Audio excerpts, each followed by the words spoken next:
E antes de entrar nesse conflito, nessa guerra, falar de geopolítica, eu queria entender de você que tem tanto contato com pessoas do Irã, né? O que essas pessoas falam do Irã, como é o Irã, se o Irã realmente é uma ditadura, se lá realmente matou 30 mil pessoas agora, se eles estão jogando gays de prédio, o que tá acontecendo lá? É importante falar também que a gente recebeu duas irmãs iranianas, né, Robertinho? Sim. Que foi a Máxima e a Mamoni, A né? Marmoni e a Máxima, né? E elas fugiram da ditadura para não serem perseguidas, né? Para que sua arte não fosse cerceada, vieram pro Brasil beber da liberdade brasileira, né? Que elas tanto adoram aí. E essa é a experiência que a gente tem do Irã. Então eu queria ouvir de você esse pedaço, cara. Bom, perfeito, né? Primeiro deixar claro aqui para o público que eu não sou iraniano, tá, pessoal? Eu sou muçulmano. Então, minha perspectiva é a perspectiva de um muçulmano brasileiro, apaixonado pela região, que estudou a religião, se converteu e que conhece a realidade regional, porque trabalha na área de exportações. Mas vamos lá, né? Eu vou falar da política interna do Irã e vamos expandir aqui para entender, né, a complexa sociedade iraniana. O Irã tem um presidente, tem um parlamento e tem um conselho de sábios, né, que está acima ali deles, que funciona como um poder moderador, né? Se nas monarquias europeias ali você tinha um rei enquanto a figura do moderador, no Irã existe um líder supremo que responde também ao conselho dos ayatollahs, né? É assim que se configura ali o Vilat al-Faqih. E existem dois setores políticos organizados no Irã hoje. Nós temos o setor linha dura, né, que a gente fala que é o Sipah, a Guarda Revolucionária, né, o Artesh, o Exército Regular, o Basij, que é um terceiro exército que o Irã tem, o setor religioso, e aí nós temos o Bazar, que é a oposição. Bazar é mercado em persa, né?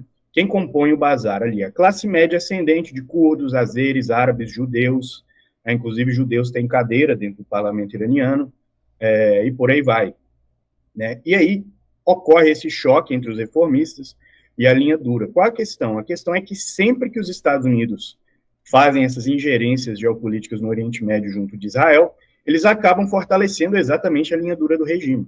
O atual presidente, por exemplo, Pezeshkian, ele é do setor reformista, né, e ele queria uma aproximação com o Ocidente, e foi atacado 2 vezes sentado na mesa de negociação, né? Posso dizer o mesmo aqui do Rafsanjani, que foi presidente ali nos anos 90, né? Rafsanjani, pessoal, era um ayatollah reformista, ele foi o homem da mediação durante a guerra Irã-Iraque entre o Mossad israelense e o Irã. Por quê? Porque o Mossad vendeu mísseis TOW, mísseis Rock, armamento para o Irã, enquanto ele guerreava contra o Iraque. Nos anos 90, ele também buscou uma aproximação com o Ocidente, né, nesse caso aí. Só que em 96 veio o novo pacote de sanções da AIPAC, que é o lobby israelense dentro dos Estados Unidos, fez forte pressão ali no governo Bill Clinton, né, na época, e aí a linha dura ganhou poder de novo. Pô, então na guerra Irã-Iraque, Israel tava lado a lado do Irã ali, fornecendo armas pro Irã? Sim, famoso parceiros ali. Isso aí é pouco lembrado, né, pelo pessoal, porque eles criam a imagem de autocracias, ditaduras contra a democracia, só que não é bem assim, né? Todo mundo aí na região, em questão de guerra, quando é necessário, se deita na cama com Israel, tá? Vou citar aqui vários exemplos. Citei esse caso do Irã, durante a guerra Irã-Iraque. Saddam Hussein tinha toda aquela retórica anti-israelense, apoiava o Hamas, apoiava a Jihad Islâmica, o Fatah, mas durante a Guerra Civil Libanesa, ele apoiou o Kataib e as forças libanesas junto de Israel. Hafez al-Assad, a mesma coisa, né? Basicamente, ele interviu durante a Guerra Civil Libanesa e durante a incursão israelense, em 82, que chegou em Beirute, ali em 4 dias, as tropas sírias cederam o terreno e não ofereceram combate a Israel. Então, existe muita coordenação, esse reino das agências de inteligência é sujo, elas conversam entre si, etc. Então, nós temos que escapar, né, desse reino da retórica aí que impera, né? Inclusive, lembro aqui que durante a Guerra ao Terror, o Irã cooperou profundamente com os Estados Unidos, inclusive o general Qasem Soleimani atuou ali no Afeganistão, né? Pra pegar a Al-Qaeda ali, o Osama Bin Laden, o Irã tava parceiro dos Estados Unidos nessa época. Sim, não podemos esquecer que o Afeganistão faz fronteira com o Irã, né? Uhum. Que o Irã não tem interesse nenhum nessa conflagração aí no território afegão, porque os terroristas atuam dentro do Irã partindo do Afeganistão, né? Só que hoje existe uma grande miríade de xiitas ali no centro do Afeganistão, de etnia Hazara, né, nesse caso, que compõe, inclusive, as milícias da Bandeira Fatímida, que lutou na Guerra Civil Síria, né, do lado do presidente Bashar al-Assad, da qual o Talibã depende para governar ali dentro da sua concertação tribal, né, no Afeganistão. Então, é muitíssimo complexo, né? Só que as pessoas querem pintar a geopolítica como sendo preto no branco, quando, na verdade, tem milhares de tons de cinza aí. Cita aqui outro exemplo. Enquanto o Hezbollah lutou ao lado do Bashar al-Assad na Guerra Civil Síria, o Hamas apoiou os rebeldes sírios, tá, contra o Hezbollah e o Irã. Inclusive, os maiores apoiadores do Hezbollah não vêm do Irã, ou do Hamas, não são o Irã, né, nesse caso. São o Catar e a Turquia, né, de onde vem a maior parte do dinheiro ali. Então, é muitíssimo complexa a situação, né, ao contrário do que se vende. Mas o do Hezbollah, o maior, vamos pensar, incentivador do Hezbollah, aí sim é o Irã.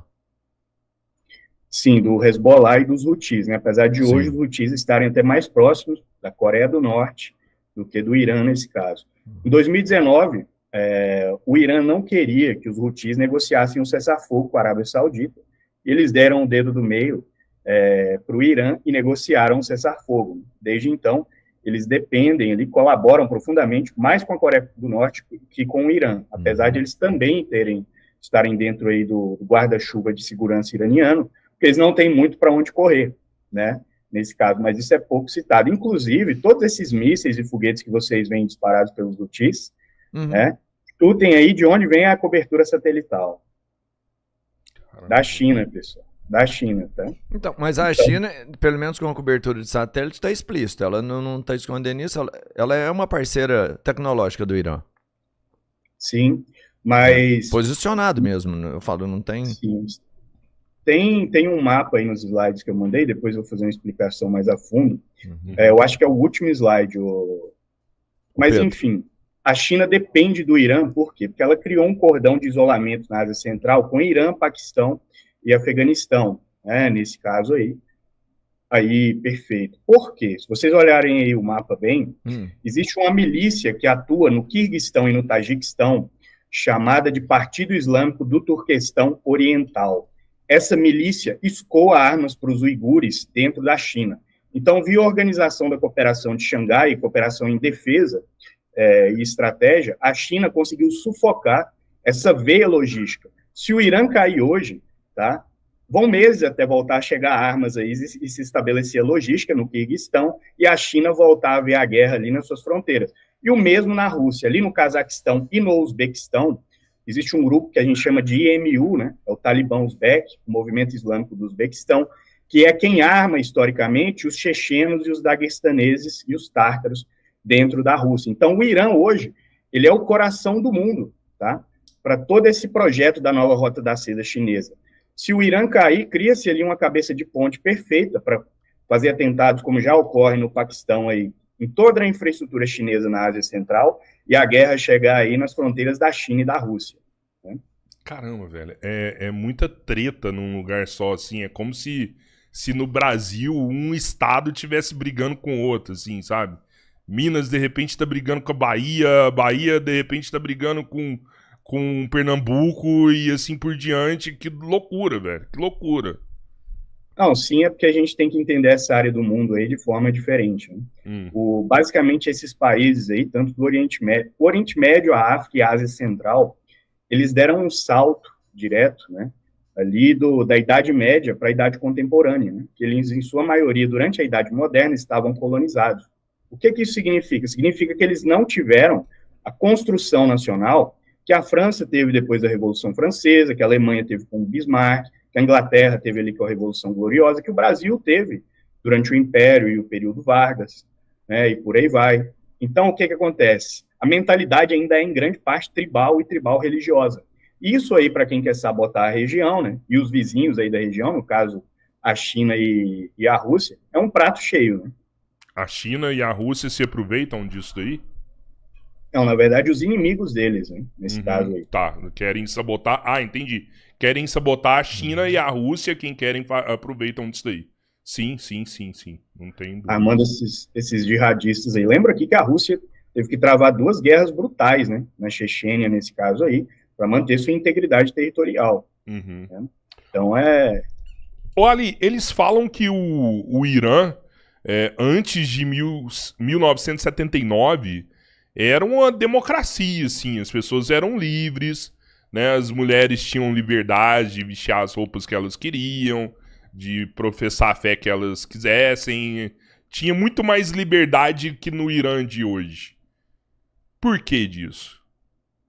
Primeiro que a liberdade religiosa existe até hoje, né? O Irã tem zoroastristas, tem cristãos aí de umas 3 ou 4 denominações diferentes, tem judeus, tem praticantes da fé Bahá'í, e em sua maioria com cadeira garantida no parlamento, né? Então, não existe essa perseguição religiosa que se pinta.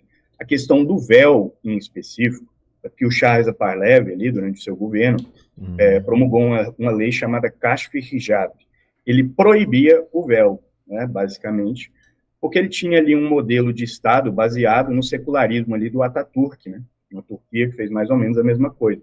Quando ocorre a Revolução Islâmica, nesse caso aí o véu deixa de ser um aparato religioso e se torna uma espécie de símbolo nacional de resistência anticolonial, e é imposto. Só existem, na verdade, 2 países no mundo hoje que impõem o uso do véu, dentre os mais de 30 países islâmicos. São eles o Irã e o Afeganistão. Mas no Irã, ano passado, a lei do véu já foi afrouxada. Se você olhar vídeos de Isfahan, Teherã, etc., já tem um monte de mulher andando sem véu.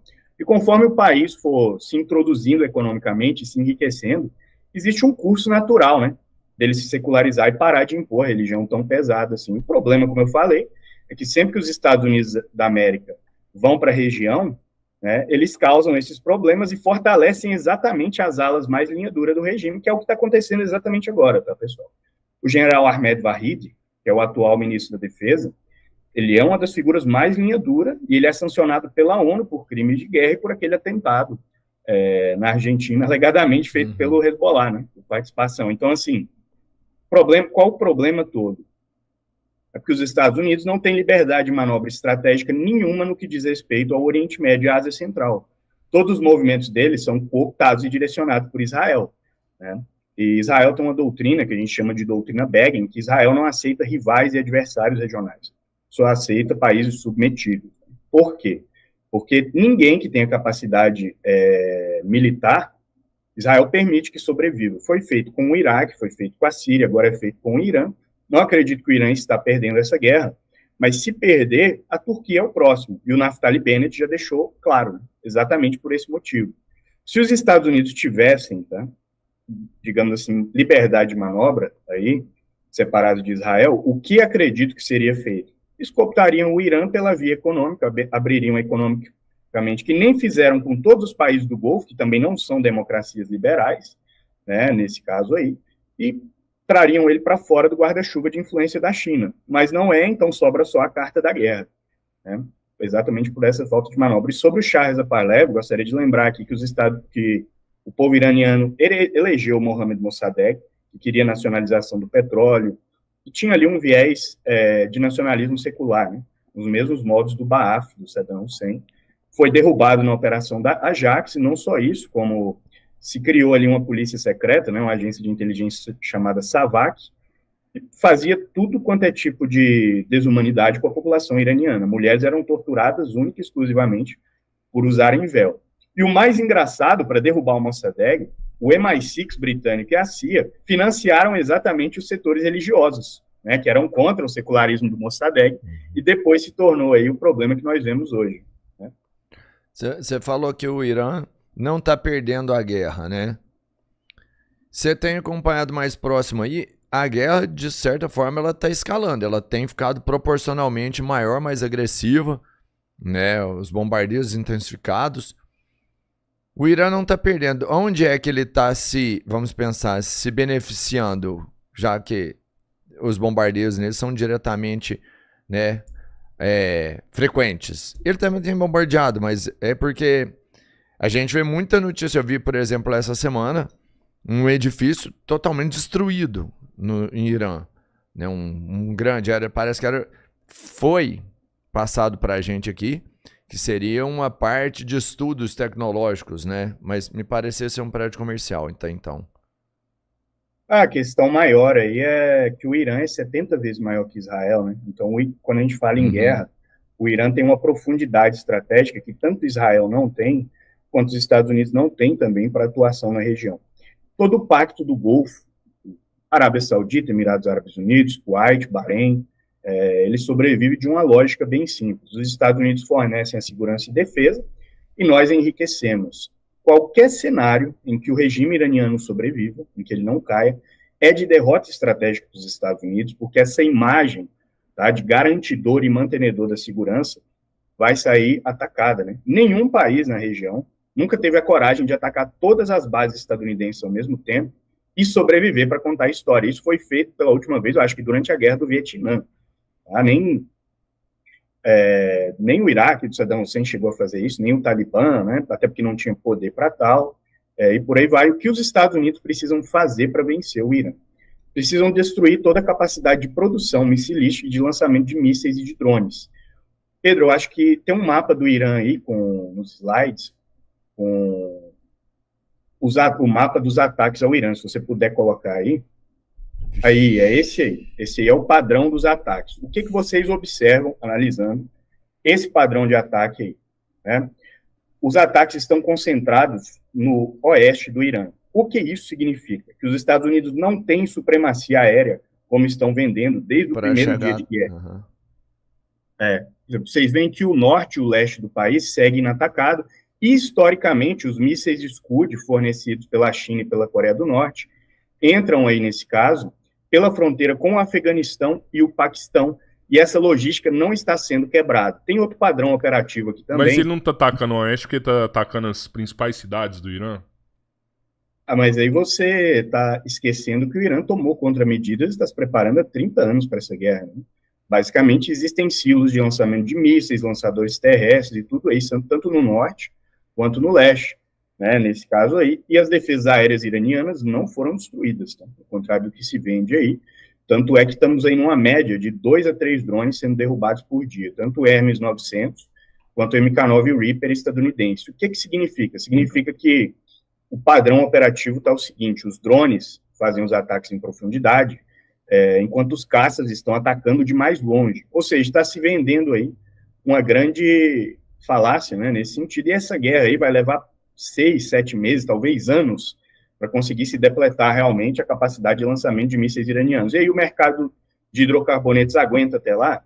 O Japão depende totalmente dessa rota de comércio aí, não é autossuficiente em petróleo e gás, não é autossuficiente em aço, né? Em insumos essenciais, a maioria dos países asiáticos a mesma coisa. Acho que o Japão é 95% dependente, né? Muita dependência por parte do Japão. E eu ouvi dizer que a China depende 1,5% do petróleo iraniano para o seu abastecimento energético, né? Sim, mas a China fez um estoque gigantesco antes dessa guerra. A China está cooperando com o Irã, não é de hoje. Aquela tentativa de mudança de regime que vimos em dezembro, o que ocorreu ali?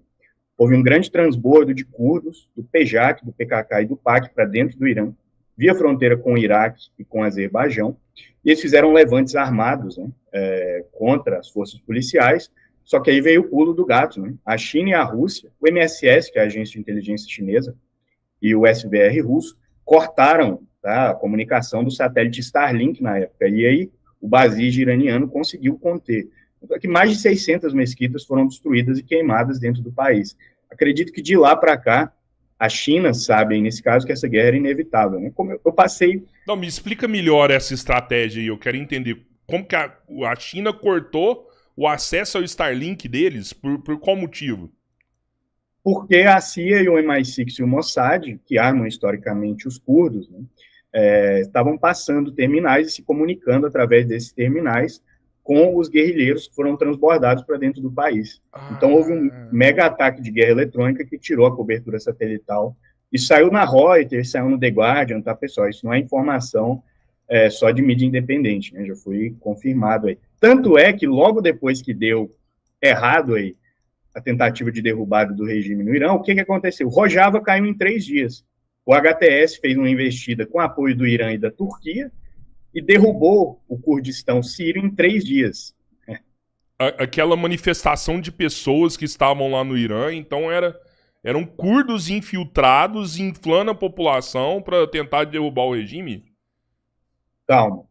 Houve uma manifestação legítima, tá? O povo tem direito a protestar, tem direito a ser contra certas diretrizes do regime, só que no Por qual meio motivo que foi essa manifestação legítima?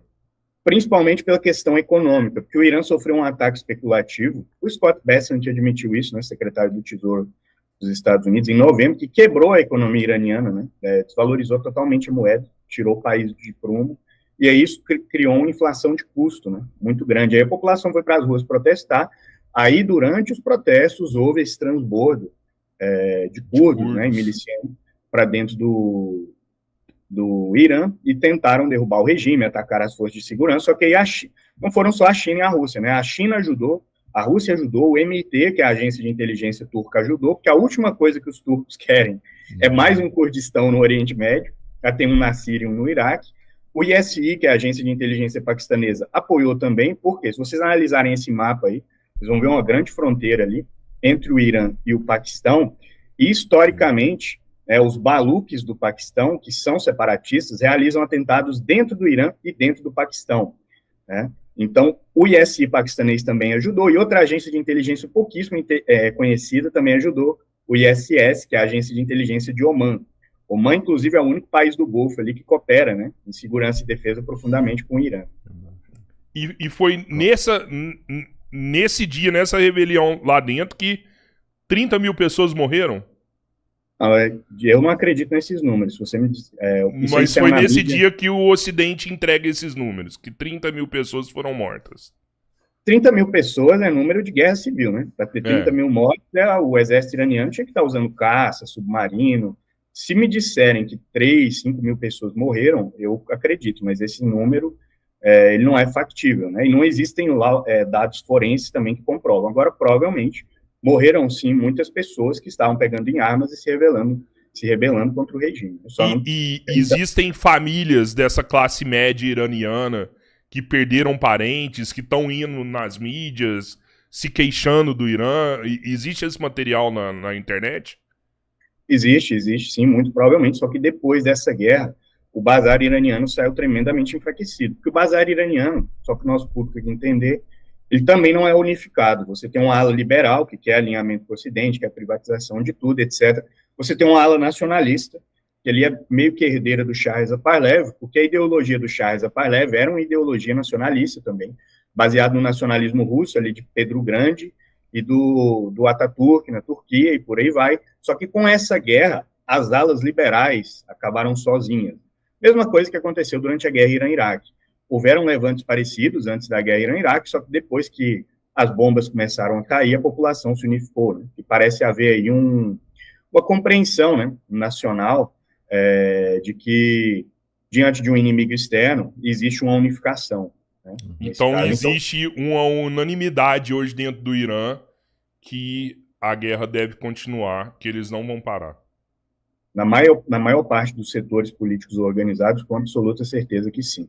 Salvo essas alas liberais minoritárias ligadas à diáspora iraniana, né? Fora do país. Mas mesmo figuras fortes da diáspora iraniana já estão saindo para falar contra a guerra e por aí vai. Então, assim, eu acredito, tá? Não existe comprovação disso, mas acredito que o Trump recebeu inteligência viciada do Netanyahu e do Mossad e entrou nessa guerra imaginando que quando ele matasse o Khamenei, haveria um grande levante no país que ia derrubar o governo, e ocorreu o oposto, né, nesse caso. O general Dan Kane e a Tulsi Gabbard falou que o Irã não está desenvolvendo um programa nuclear, né, chefe da CIA, e o general Dan Kane falou que a guerra não seria como o Trump estava imaginando, né. O Trump não ouviu seus generais e os seus oficiais. Os Estados Unidos têm oficiais e generais brilhantes, tá, pessoal? Não podemos fingir o oposto aqui, mas a decisão de ir à guerra ela é política. E não é o primeiro fiasco desse que os Estados Unidos entram, né? Lembra aqui que aquela incursão ali em Cuba, durante o período Kennedy, também foi alimentada por inteligência falsa. Você me fala que depois do ataque, né, o assassinato do líder religioso, que a população, ao invés de se levantar, ela se uniu. E que eles têm um entendimento de que o enfrentamento é necessário e eles, de certa forma, por esse entendimento, vão aceitar as baixas, as mortes que vão acontecer dentro do país. Porque isso vai acontecer, já está acontecendo. Sim. Então a gente tem, só para me entender, um país pronto para isso, disposto a passar o sacrifício e tolerar isso enquanto puder. A gente tem os Estados Unidos agindo diretamente, com a força que tem, e que não é lesado diretamente na batalha, eu falo com vidas humanas. Com pequenas baixas, parece que 7 oficiais. E 21 bilhões de dólares. Mas isso aí... investindo muito... Sim. Não, 7... Eles estão passando 7 baixas, tá? Mas para o nosso público aqui entender, todas as 27 bases americanas foram atacadas e danificadas. E assim, me desculpe, os sistemas de armas não estavam sendo operados. Você derruba um prédio na base em Israel ou em Dubai, etc., e não tem baixas de soldados americanos. Mas aí a gente chega onde eu quero, que é Israel. Israel é bem menor e continua sendo diretamente agredido, eu falo, com mísseis do Irã. E lá, sim, existem baixas consideráveis, eu imagino. Israel está pronto para segurar isso? Será que o povo de Israel vai aceitar essa guerra com baixas, assim como o Irã está disposto a suportar? Ou Israel, em algum momento, vira e, sei lá, pede um cessar-fogo? Sabendo que os Estados Unidos não precisa disso, porque dinheiro não vai ser um grande problema para eles. Não. Essa guerra apesar de estarem quebrados, né? Mas... Não, essa guerra já custou 14 bilhões e a crise econômica vai bater nos Estados Unidos. Eu vi hoje 21 bi. Eu vi hoje a informação de 21 bilhões de dólares. Você acha que essa crise bate antes das mortes Acredito que sim. Do pessoal de Israel? Porque é bem simples. Essa guerra, a estratégia iraniana que eu considero acertada, vai fazer essa guerra gerar uma gigantesca inflação de custo. Quando aumenta o preço do petróleo, não aumenta só o preço do petróleo, aumenta o preço do gás, da eletricidade, de todos os insumos, que tudo chega na nossa casa em diesel. Então, a estratégia iraniana é fazer bater no bolso do povo americano e no bolso do especulador em Londres e em Nova York.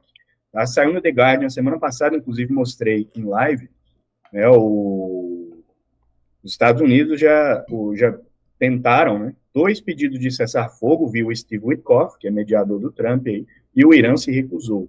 Tá? Não, mas o pedido de cessar-fogo dele é rendição total do Irã, não é isso, não? Provavelmente ele pediu um cessar-fogo para haver negociação, e aí quando os Estados Unidos se reconstituir, eles atacam o Irã de novo, como foi feito nessa guerra, como foi feito na Guerra dos 12 Dias, e por isso não acredito que o Irã vai aceitar sem concessões. Né? E aí o problema, né? Chegamos no impasse, e geopolítica, historicamente, quando há impasses assim, o campo de batalha resolve. Estamos aí na guerra entre a Rússia e a Ucrânia, aí, que é um exemplo clássico aí do século XXI já, né, nesse caso.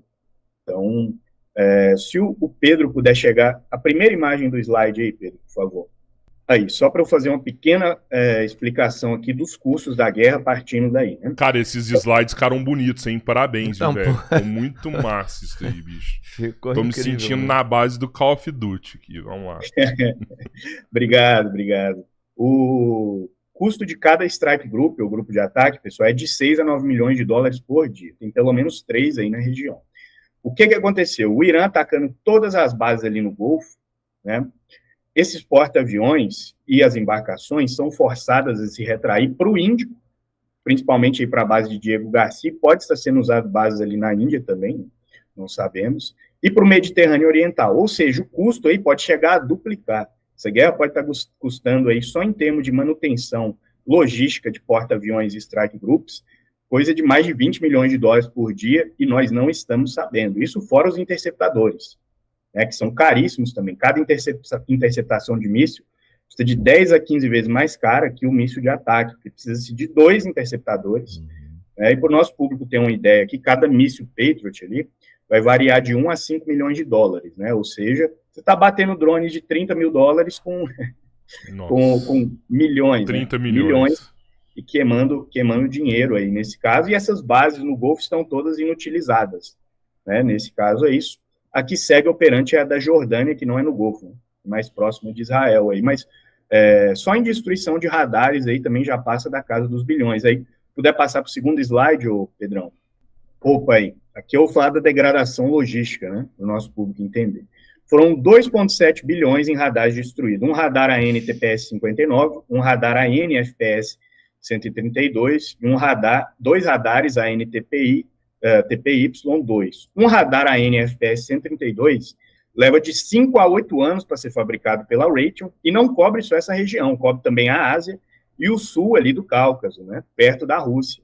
Ou seja, o Irã está deixando cego o aparato logístico americano exatamente para os sistemas terem mais precisão. E por isso agora, em grandes partes de Israel, não tem nem mais sirenes cantando antes dos mísseis. Elas começam a soar durante os bombardeios, né, nesse caso aí, por essa e por outras questões.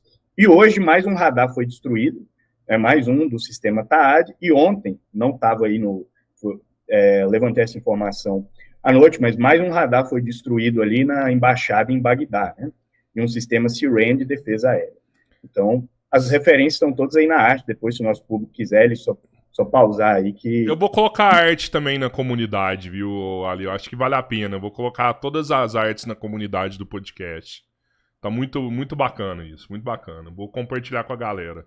Pô, ou seja, então o prejuízo em radares, se a gente for mensurar daqui a alguns dias, vai ser mais ainda, né? Tá destruindo radar dia após dia aí, né? Então, e o radar é o termo que você usou, que era o que eu tava imaginando. É a cegueira mais difícil de ser sanada ali, porque você perde parte do entendimento do que você tem na Terra, você fica cego totalmente nas movimentações e até da sua própria operação. Porque quando você tem um radar, você consegue mapear tudo que está acontecendo ao redor ali.